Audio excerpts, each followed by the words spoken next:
TRS పార్టీలో సస్పెన్షన్లో ఖచ్చితంగా కేసీఆర్ గారి మీద ఒత్తిడి తీసుకొచ్చే ఈ సస్పెన్షన్ చేశారని నేను నమ్ముతా ఉన్నాను. ఒక్కొక్కసారి ఏమవుతుందంటే చిన్న చిన్న వ్యక్తులు బాగా నడుస్తుంది, పరిస్థితులు సందర్భాన్ని బట్టి పెద్ద పెద్ద వ్యక్తులు కూడా కొన్ని కఠినమైన నిర్ణయాలు తీసుకోవాల్సి వస్తుంది.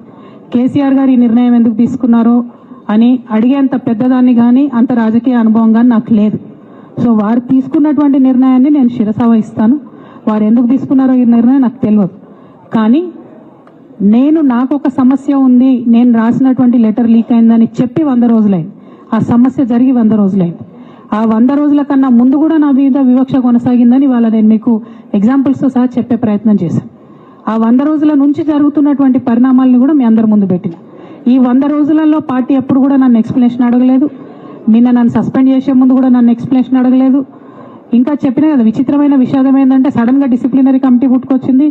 సడన్గా ఈయన రవీంద్రరావు అంటే దానిలో సంతకం చేసిండు. ఆయననే సార్ని తిట్టిండు మళ్ళీ మొన్న ఎలక్షన్ ఓడిపోయినప్పుడు. సో ఈ అన్నీ చూసి నాకేమనిపిస్తుంది అంటే చాలా ఒత్తిడిలో చాలా ప్రెషర్ పెట్టి సార్తో చేపించారని నేను అనుకుంటున్నాను.